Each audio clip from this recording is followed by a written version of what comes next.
والصلاة والسلام على سيد الأنبياء والمرسلين وعلى آله وأصحابه أجمعين أما بعد فأعوذ بالله من الشيطان الرجيم بسم الله الرحمن الرحيم قل إن كنتم تحبون الله فاتبعوني يحببكم الله آمنت بالله صدق الله مولانا العظيم الصلاة والسلام عليك يا سيدي يا رسول الله وعلى آلك وأصحابك يا سيدي يا حبيب الله الصلاة والسلام عليك يا سيدي يا رحمة للعالمين وعلى آلك وأصحابك يا سيدي يا شفيع المذنبين۔ معزز و محترم سامعین و حضرات، حدیث شریف سے اپنی گفتگو کا آغاز کرتا ہوں۔ نبی پاک صلی اللہ علیہ وسلم کا فرمان اقدس ہے، جو بندہ میری ذات پر جتنا زیادہ درود پاک پڑھے گا، میرے آقا فرماتے ہیں قیامت والے دن وہ سب سے زیادہ میرے قریب ہوگا۔ اس لیے محبت و شوق کثرت کے ساتھ اللہ تعالیٰ درود پاک پڑھنے کی ہمیں توفیق مرحمت فرمائے۔ آج کا جو عنوان ہے وہ بہت ہی ضروری اور بہت ہی پیارا عنوان ہے۔ کہتے ہیں نا کہ مریض کو کس چیز کی ضرورت ہے، اس وقت اس مریض کو کون سی دوائی چاہیے۔ اس وقت جس عنوان کا میں نے انتخاب کیا، اللہ کی توفیق سے ہمیں اسی دوائی کی ضرورت ہے۔ اللہ رب العالمین صحیح بات کہنے کے بعد ہمیں عمل کرنے کی توفیق عطا فرمائے۔ یاد رکھیے گا، جتنی بھی ہمارے پاس تعلیمات دینیہ ہیں وہ قرآن مجید کی صورت میں ہوں، احادیث نبوی صلی اللہ علیہ وسلم کی صورت میں ہوں۔ جو بھی اللہ تعالیٰ نے ہمیں تعلیمات دینیہ دی ہیں اپنے نبی کے صدقہ میں، اس کا بنیادی مقصد معاشرے کی اصلاح ہے۔ قرآن مجید کی صورت میں ہوں، احادیث نبوی صلی اللہ علیہ وسلم کی شکل میں ہوں، اس تعلیمات کا بنیادی مقصد اس معاشرے کی اصلاح کرنا ہے۔ اور ہماری جو دینی تعلیمات ہیں، اگر ہم اس کا بغور مطالعہ کریں تو یہ بات عیاں ہوتی ہے کہ اس میں کثرت کے ساتھ اکثر 3 چیزوں کا ذکر آیا ہے۔ بولیے کتنی چیزوں کا؟ 3 چیزوں کا اکثر اس میں ذکر ملتا ہے۔ پہلا ہے ادب، دوسرا ہے احترام، تیسرا ہے محبت۔ پہلا ادب، احترام، تیسرا محبت۔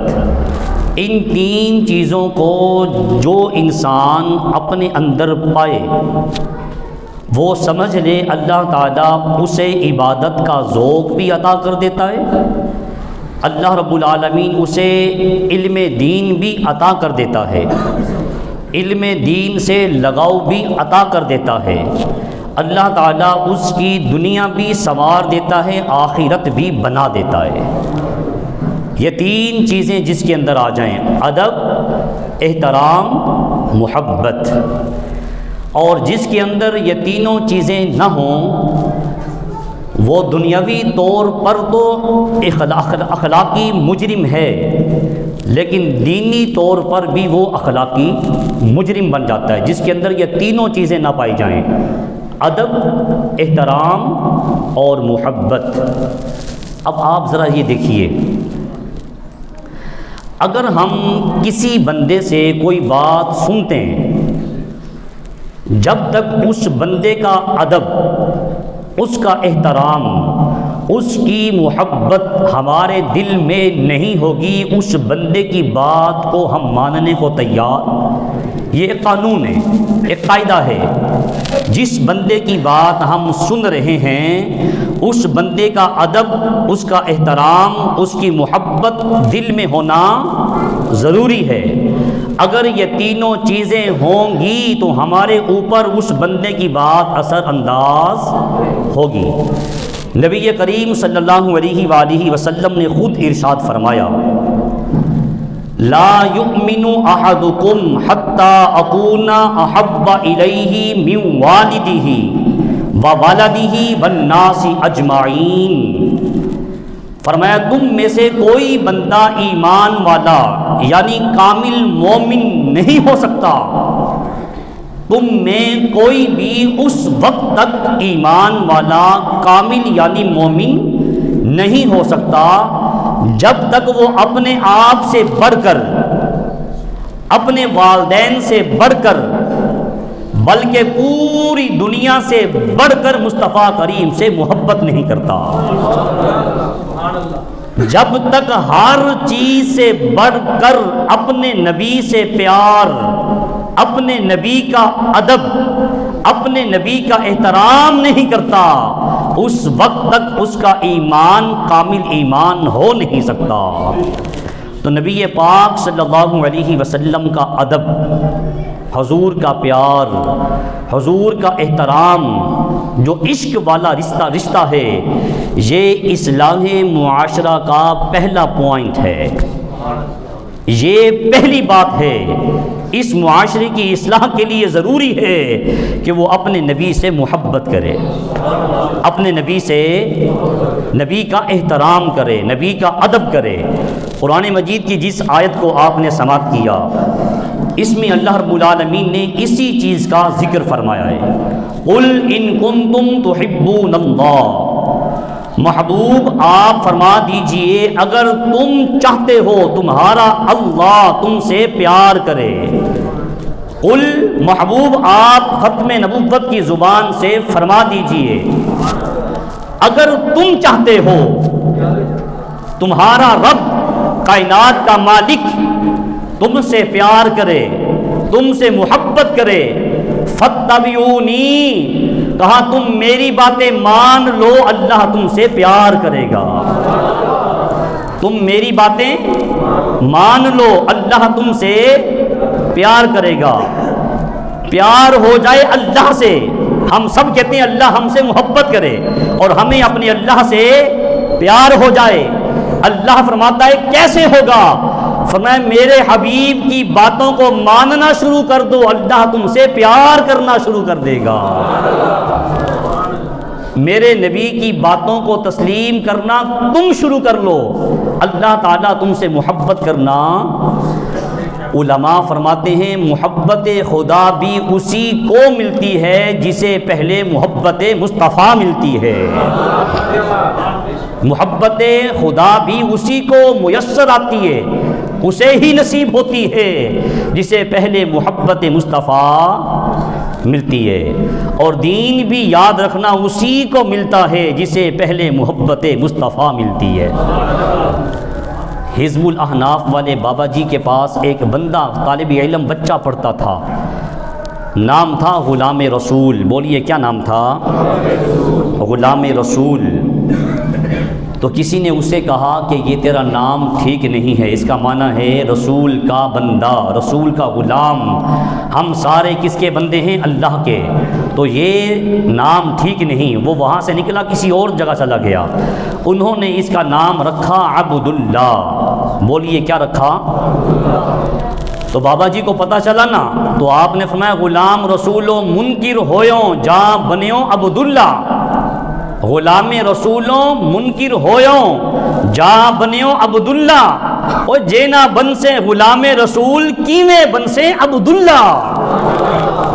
جب تک محمد مصطفیٰ علیہ السلام کی محبت نہیں ملتی، اللہ کی محبت مل سکتی نہیں۔ تو کہا معاشرے کی اصلاح کا پہلا پوائنٹ بنیادی وہ ہے ادب مصطفیٰ، وہ ہے محبت مصطفیٰ، وہ ہے احترام مصطفیٰ۔ تو اللہ نے کہا محبوب آپ ان لوگوں کو بتا دو کہ اگر تم چاہتے ہو اللہ تم سے پیار کرے، تم میرے محبوب کی اتباع کرو، میرے محبوب کی باتیں مانو، پھر کیا ہوگا؟ تو کہا پھر ان سے کہنا تمہارا رب تم سے پیار کرے گا، تمہارا رب تم سے محبت کرے گا، صرف محبت ہی نہیں کرے گا بلکہ وَيَغْفِرْ لَكُمْ ذُنُوبَكُمْ، کہا اگر تم میرے محبوب سے محبت کرو گے اللہ تمہارے گناہوں کو بھی معاف فرما دے گا۔ اس سے پتہ یہ چلا محبت رسول ایسی چیز ہے کہ یہ آدمی کے گناہوں کو بھی معاف کروا دیتی ہے۔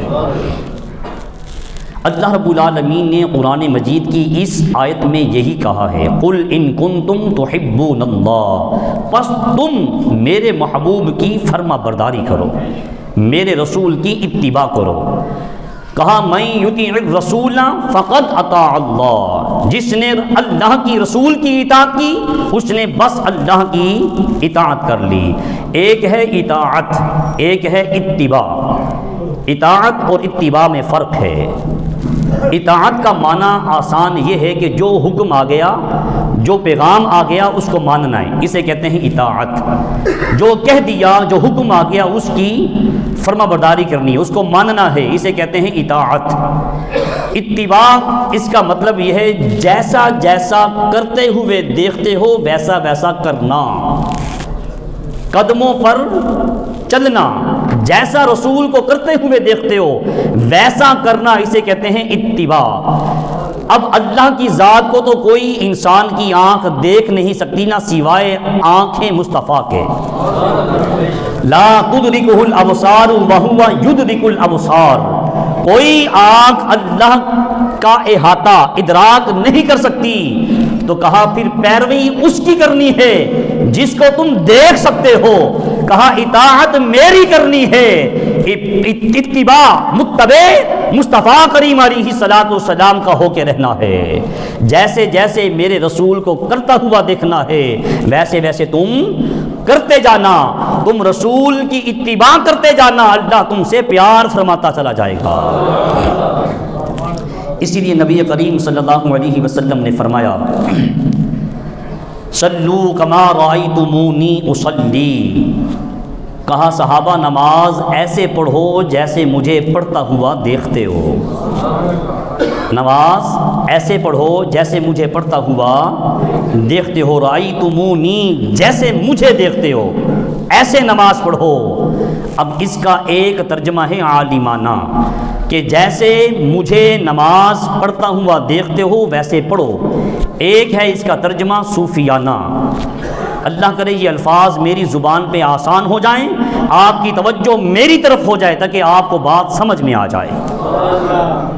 کہا رأیتمونی، نماز ایسے پڑھو جیسے مجھے پڑھتا ہوا دیکھتے ہو۔ صوفیاء نے اس کا ترجمہ کیا کہ جیسے ظہرن حضور کا قیام، رکوع و سجود، حضور کے ہاتھ اٹھانا، جیسے جیسے مجھے قیام، رکوع و سجود، ہاتھ اٹھاتا ہوا دیکھتے ہو میرے امتی ویسے ویسے کرتا جا۔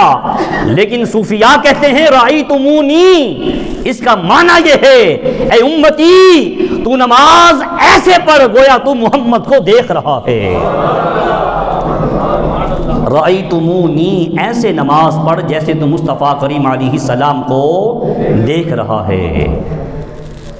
بعض نے کہا کہ نماز میں حضور کا خیال آ جائے تو نماز، یہ ان کا عقیدہ ان کو مبارک ہے، ہمارے پاس تو وہ عقیدہ ہے جو ہمارے نبی کے غلام صحابہ کا عقیدہ تھا۔ ایک صحابی رسول کے بارے میں آتا ہے کہ وہ حضور علیہ السلام کے دائیں جانب بالکل کندھے کے برابر نماز پڑھتے تھے، جگہ نہیں چھوڑتے تھے۔ کسی نے کہا جی آپ سرکار یہی ٹکی ہو کے نماز پڑھتے ہیں، جگہ بدلتے کیوں نہیں، اس کی کیا وجہ ہے؟ انہوں نے کہا کہ میں جب حضور کو سجدے میں جاتا ہوا دیکھتا ہوں، آپ کی مبارک زلفیں آپ کے کاندھوں کو جب چومتی ہیں، میں اس منظر کو دیکھ کے لطف اندوز ہوتا ہوں۔ اب یہاں لوگوں نے ہمیں عقیدہ کیا دیا، بات کیا سنائی، نماز میں خیال آ جائے نماز نہیں ہوتی. صحابہ نے ہمیں بتایا ہے کہ صحابہ نماز پڑھتے ہی دیدار مصطفیٰ کے لیے تھے. قلندر لاہوری نے ہمیں یہی تو بتایا ہے، آزاں ازل سے تیرے عشق کا ترانہ بنی، نماز اس کی دید کا ایک بہانہ بنی. نماز اس کی دید کا ایک بہانہ بنی، ادائے دید سراپا نیاز تھی تیری، کسی کو دیکھتے رہنا بلال نماز تھی تیری. تو کہا صلو کما رأیتمونی اصلی، نماز ایسے پڑھو جیسا مجھے پڑھتے ہوئے دیکھتے ہو. ایک بات اور بھی سمجھ لیجئے کہ ہم وہ کر سکتے ہیں جس کام کے کرنے کا ہمیں رسول نے حکم دیا ہے. ہم صرف اتنا ہی کر سکتے ہیں جتنا کرنے کا حکم دیا. اس لیے ہم اہل سنت ہیں، اہل حدیث نہیں ہیں. میں کسی پہ اٹیک نہیں کر رہا، بات سمجھانا چاہتا ہوں. جو رسول نے کہا اس پہ عمل کرنا یہ سنت ہے. جو رسول نے کیا ہم وہ کر سکتے. جو کہتے ہیں ہم ہر حدیث پہ عمل کریں گے. سرکار نے چاند توڑ کے دکھایا، توڑ کے دکھائیں نا. حضور احد پہاڑ پہ تشریف لے گئے، پہاڑ حرکت میں آیا، امام الانبیاء نے اپنی ایڑی سے ٹھوکر ماری، پہاڑ رک گیا. اعلیٰ حضرت فرماتے ہیں اللہ اکبر، یہ سرکار کی ایڑیاں، کہا جس کی ایڑیوں کی یہ طاقت ہے اس کے ہاتھ کی طاقت کا عالم کیا ہوگا. تو ہم حضور علیہ السلام کے کہے ہوئے ہر حکم کو مانیں گے. جو سرکار نے کیا وہ ہم کر سکتے، اس لیے کہ امتی کی حد اور ہے، نبی کی حد. آقا علیہ السلام نے یوم وصال کے رکھے روزے. کئی دن آپ نے نہ کچھ کھایا نہ پیا. صحابہ نے ام المؤمنین رضی اللہ تعالی عنہا سے دریافت کیا کہ امام الانبیاء کچھ کھاتے پیتے بھی ہیں؟ کہا کئی دن ہو گئے حضور نے نہ کچھ کھایا ہے نہ پیا ہے. اب صحابہ کو مصطفیٰ کریم علیہ السلام سے عقیدت و محبت و پیار تھا. ان کی کوشش ہوتی تھی جو سرکار کریں ہم بھی وہ کریں. صحابہ نے بھی کھانا پینا چھوڑ دیا. کوئی 2-4 دن گزرے نا، کوئی صحابی گھر سے نہ آ سکا، کوئی بستر سے نہ اٹھ سکا. کوئی مسجد میں آئے ہوئے ہیں، کوئی وہاں لیٹے ہیں، کوئی وہاں لیٹے ہیں. سرکار کی نظر پڑی، صحابہ کمزور ہو چکے ہیں، لاغر. کہا صحابہ تمہیں کیا ہوا ہے؟ حضور جانتے تھے لیکن پوچھا اس لیے تاکہ امتی کو پتہ چل جائے. صحابہ تمہیں کیا ہوا ہے؟ عرض کی بندہ نواز آپ نے بھی روزے رکھے ہیں، ہم نے بھی روزہ رکھنا شروع کر دیا ہے. کہا صحابہ ایکم مثلی، کہا صحابہ تم میں کون ہے میرے جیسا؟ تم میں کون ہے میرے جیسا؟ یار جب صحابی حضور جیسا نہیں ہو سکتا، آج کل کا روڑا کوڑا کیسے ہو سکتا ہے؟ کہا ایکم مثلی، کون ہے تم میں میرے جیسا؟ کہا میں تو اپنے رب کے پاس ہوتا ہوں، میرا رب مجھے کھلا بھی دیتا ہے پلا بھی دیتا ہے.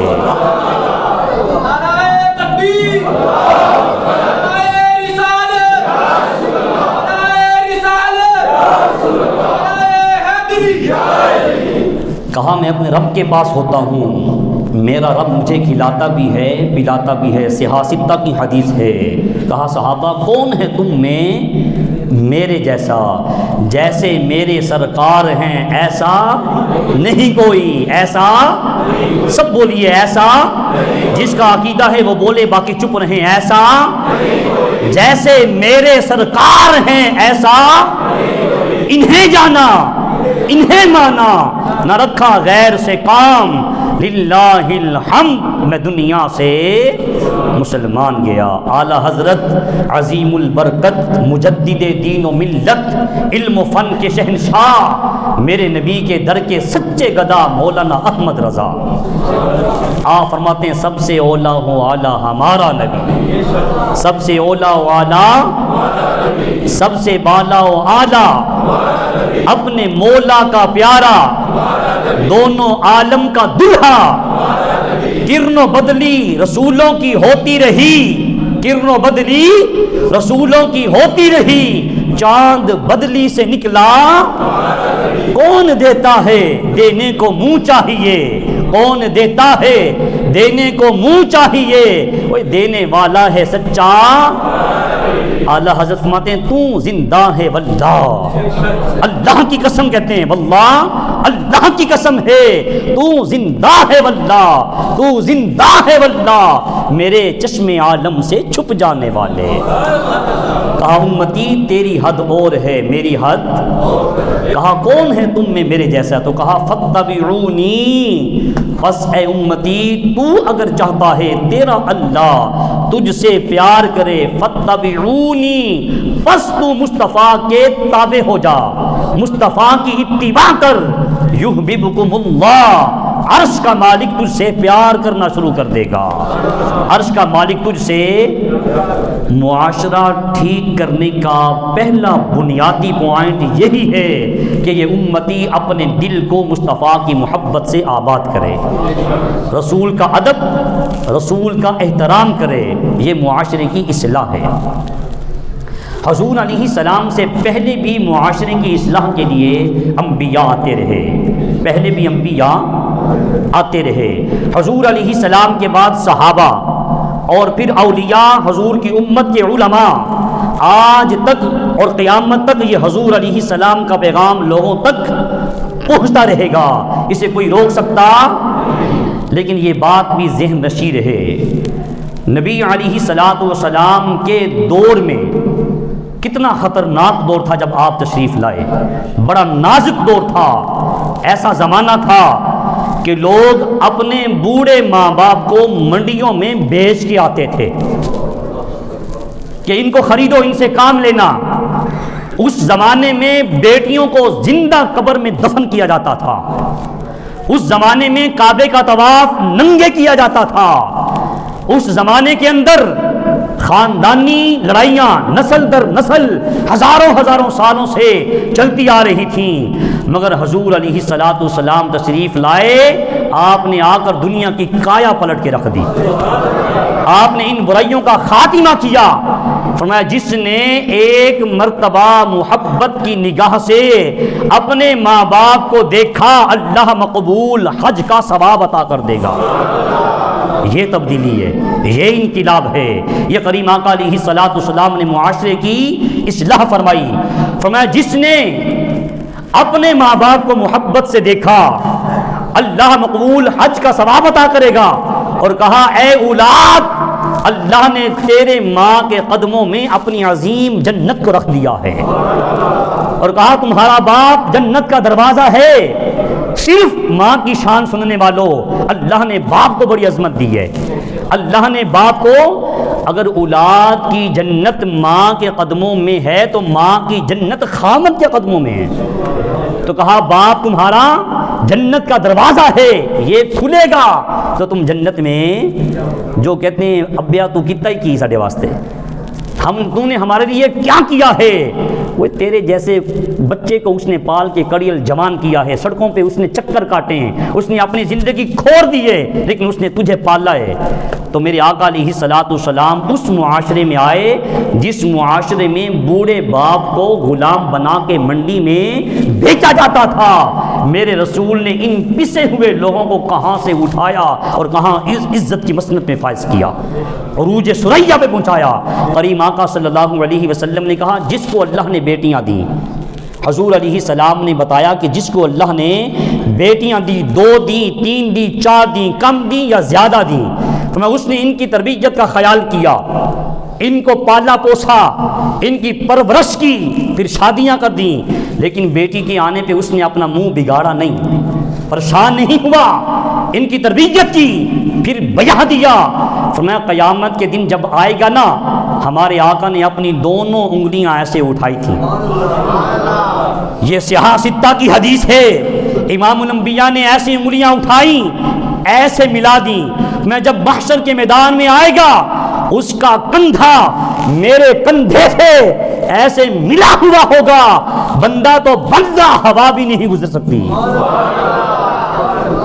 یار کیسا معاشرے میں انقلاب تبدیلی آئی، کیسی معاشرے کی اصلاح فرمائی کہ جس معاشرے میں بیٹی کو زندہ دفن کر کے لوگ فخر کرتے تھے، میرے نبی سیدہ فاطمہ کو آتا ہوا دیکھ کے کھڑے ہو کے استقبال کر رہے ہیں۔ یہ کریم آقا صلی اللہ علیہ وسلم نے تبدیلی، یہ انقلاب پیدا فرمایا ہے، اور کہا کہ جب بیٹی آئے بگاڑا نہ کرو منہ، بلکہ خوشی کا اظہار کیا کرو۔ کا شادی کے بعد جس عورت کو اللہ اولاد کی صورت میں پہلی بیٹی دے، توجہ سے میری بات کو سننا، شادی کے بعد جس عورت کو اللہ تعالی اولاد کی صورت میں بیٹی دے، وہ عورت برکتوں والی ہے۔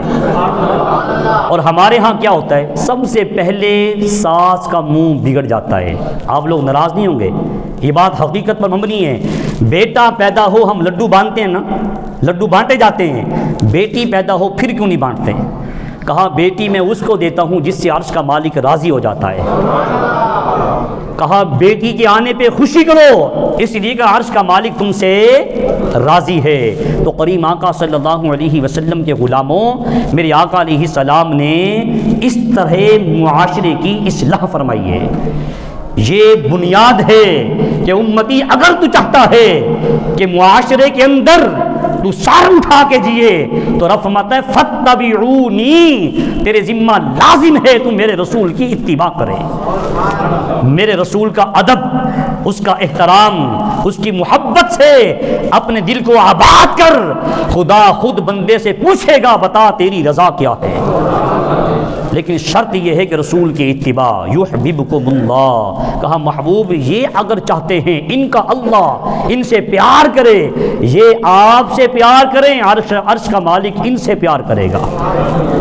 اچھا علماء نے ایک بات سمجھائی ہے، وہ کہتے ہیں ہمارے ہاں یہ ایک تصور ہے، ہم کہتے ہیں کہ معاشرہ تب سدھرتا ہے، معاشرہ تب بہترین بنتا ہے معاشرے میں جب سڑکیں اچھی بنا دی جائیں، اچھے پل بنا دیے جائیں، سیوریج کا نظام اچھا ہو، پانی پورا ہو، بجلی پوری ہو، گیس میسر ہو۔ یہ اگر سہولیات آ جائیں تو معاشرہ ترقی پذیر ہوتا ہے۔ لیکن علماء کہتے ہیں سرکار نے ساری کتب سیر، کتب احادیث پڑھ کے دیکھ لیں، آقا علیہ السلام نے کوئی سڑک نہیں بنوائی، آپ نے کوئی گلیاں، لیکن صفائی کا نظام آپ نے دیا، نہ کوئی سڑک بنوائی، نہ کوئی آپ نے سیوریج کا نظام بنوایا، لیکن آقا علیہ السلام نے معاشرے کو بندے دیے ہیں۔ حضور نے جو بندے دیے ہیں اس میں پہلے بندے کا نام صدیق اکبر ہے، ایک بندے کا نام فاروق اعظم ہے، ایک کا نام عثمان غنی ہے، ایک کا نام مولا علی ہے، ایک کا نام طلحہ ہے، ایک کا نام زبیر ہے، ایک کا نام سعد ہے، ایک کا نام سعید ہے، ایک کا نام عبد الرحمن بن عوف ہے، ایک کا نام حسن ہے، ایک کا نام حسین ہے رضی اللہ تعالی عنہم۔ سرکار نے بتایا کہ معاشرہ ان کاموں کے کرنے سے نہیں بنتا، معاشرہ تب بنتا ہے جب معاشرے کو اچھے بندے دیے جائیں۔ اس صحابہ کی جماعت نے پھر آ کر قانون بنائے، سیکھے کس سے تھے؟ سرکار سے۔ کس سے سیکھے تھے؟ سرکار سے۔ جب بندے معاشرے میں اچھے آ جائیں، سڑکیں بھی اچھی بن جاتی ہیں، سیوریج کا نظام بھی اچھا ہو جاتا ہے، گیس بھی پوری ہو جاتی ہے، بجلی بھی پوری ہو جاتی ہے۔ علماء ایک اور بات سمجھاتے ہیں، وہ کہتے ہیں کہ آقا علیہ السلام کی بات جلتی اثر کیوں کرتی تھی؟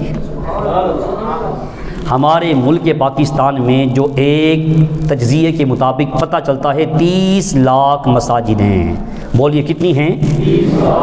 اور کوئی رات ایسی نہیں کہ کسی شہر میں اجتماع نہ ہو رہا ہو، ہر مسجد میں تقریریں بھی ہوتی ہیں، اجتماعات بھی ہوتے ہیں، خطاب بھی کرتے ہیں، اور مجمع بھی بہت کثیر ہوتا ہے، ہر لوگ سنتے ہیں، لیکن معاشرہ بدل نہیں رہا۔ کہ اس کی وجہ یہ ہے کہ سٹیجوں میں بیٹھنے والے صرف زبان کی حد تک کہتے ہیں، عمل اپنے آپ کو میں اس صف میں پہلے نمبر پہ رکھتا ہوں، دعا کریں اللہ عمل کی توفیق عطا فرمائے۔ کہا حضور کی بات میں اثر کیوں تھا؟ حضور کی گفتگو جھلتی بندے کے اوپر اثر انداز کیوں ہوتی تھی؟ کہا اس کی وجہ یہ تھی سرکار جو کہتے تھے پہلے کر کے دکھاتے تھے، سرکار جو کہتے تھے پہلے، میرے آقا نے کہا ماں باپ کی عزت کرو، حضور نے کر کے دکھائی ہے۔ کہا بیٹی کا احترام کرو، حضور نے کر کے دکھایا ہے۔ کہا دو نمبری یہ ملاوٹ، یہ جھوٹ، یہ غیبت، یہ برائی، اس سے بچو، امام الانبیاء نے بچ کے دکھایا ہے۔ اور کریم آقا کتنے سچے تھے۔ آج ہم میں سے ہر بندہ بیمار ہے، اس کا علاج سچ ہے، لیکن ہم جھوٹ والی دوائی کھا رہے ہیں، سچ والی دوائی شفا کیسے ملے گی؟ ہمارے کریم آقا صلی اللہ علیہ وسلم کتنے سچے تھے، آئیے حدیث پاک سے پوچھتے ہیں۔ کریم آقا نے اعلان نبوت کے بعد 13 سال مسلسل مکہ پاک میں گزارے۔ اعلان نبوت سے پہلے کتنے سال گزارے ذرا بولیے؟ 40۔ اعلان نبوت کے بعد کتنے ہوئے؟ 13۔ 40 کو 13 میں جمع کریں کتنے بنتے ہیں؟ 53 سال۔ یہ آقا علیہ الصلوۃ والسلام نے کفار کے سامنے اپنی زندگی کے لیل و نہار گزارے، اور یہ وہ لوگ تھے جو میرے رسول کی جان کے دشمن تھے، جان کے دشمن، اولاد کے دشمن، مال کے دشمن۔ انہوں نے حضور علیہ السلام کی بیٹیوں کو طلاق دلوا کے گھر بھیج دیا تھا۔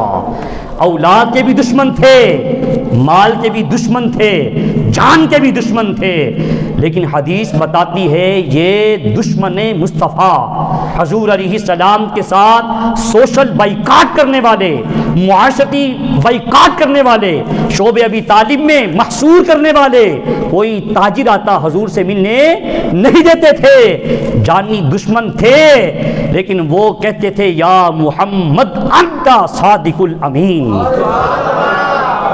کہتے کیا تھے؟ اے لوگوں، یہ وہ شخص ہے جس نے نہ کبھی جھوٹ بولا ہے نہ امانت میں خیانت کی ہے۔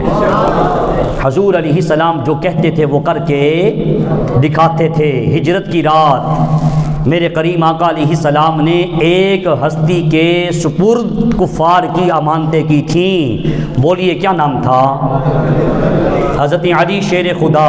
یہ امانتیں حضور کی اپنوں کی تھیں؟ نہیں، حضور علیہ السلام کے دشمن تھے، لیکن انہیں اپنی اولاد پہ اتنا اعتماد نہیں تھا، اپنی بیویوں پہ اتنا اعتماد، اپنے ماں باپ پہ اتنا اعتماد نہیں تھا جتنا اعتماد محمد مصطفیٰ پہ تھا۔ انہوں نے اپنی بینک سرکار کے حجرے کو بنایا ہوا تھا۔ وہ جانتے تھے کائنات کا مالک اللہ رب العالمین جس کو پیغمبر بنا کے بھیجتا ہے، اس کی ہر ادا کو اللہ تعالیٰ ایک قانون بنا کے بھیجتا ہے۔ کریم آقا نے علی شیر خدا کو بلایا، کہا علی میں جا رہا ہوں، یہ امانتیں تیرے حوالے ہیں، ان امانتوں کا آج کے بعد مالک تو ہے، مالکوں تک پہنچانا بھی تو نے۔ سب سے بڑی امانت اللہ کی رسول تھے۔ ہجرت کی رات رسول اللہ نے کفار کی امانتیں حضرت علی کے سپرد فرمائیں، کہا علی اسے تم سنبھالو گے، اور جو اللہ کی امانت رسول کی صورت میں ہے کہا اسے ابو بکر سنبھالے گا، کہا علی اسے تو سنبھال، اور مصطفیٰ کی امانت، رسول کی امانت جو اللہ کی امانت ہیں، اسے سیدنا صدیق اکبر سنبھالیں گے۔ تو کہا معاشرے والوں اگر اپنی اصلاح کرنا چاہتے ہو تو اصلاح کا بنیادی پوائنٹ یہ ہے فاتبعونی، پس تم میرے رسول کے متبع ہو جاؤ، میرے رسول کی اطاعت کرو، اتباع کرو۔ اطاعت اور اتباع میں فرق آپ سمجھ چکے ہیں۔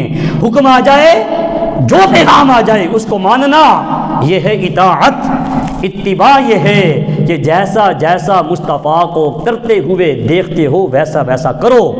یحببکم اللہ، اللہ کی ذات، اے رب ذوالجلال، پھر کیا ملے گا؟ کہا پھر تمہارا رب تم سے پیار کرے گا، تم میرے رسول کی فرما برداری کرو، اتباع کرو۔ رسول نے کہا جھوٹ نہیں بولنا، آج کے بعد سچ بولیں گے، بولیے انشاءاللہ۔ رسول نے کہا ماں باپ کو تکلیف نہیں دینی، رسول نے کہا بڑوں کا ادب کرنا ہے، چھوٹوں سے پیار کرنا ہے، رسول نے کہا حسد نہیں کرنا، غیبت نہیں کرنی، چغلی نہیں کھانی۔ آج کے اجتماع میں عہد کریں آج کے بعد یہ گناہ نہیں کریں گے۔ اللہ رب العالمین کی بارگاہ میں التجا ہے، اس اجتماع میں بیٹھ کے باری تعالیٰ ہم زبان ہلا کے کہتے ہیں آج کے بعد ان گناہوں سے تو ہمیں بچنے کی توفیق عطا فرما، جو کیے ہیں میری باری تعالیٰ معافی عطا فرما۔ اللہ میرا اور آپ کا حامی و ناصر ہو، وما علینا الا البلاغ، سنتیں ادا فرما دیں۔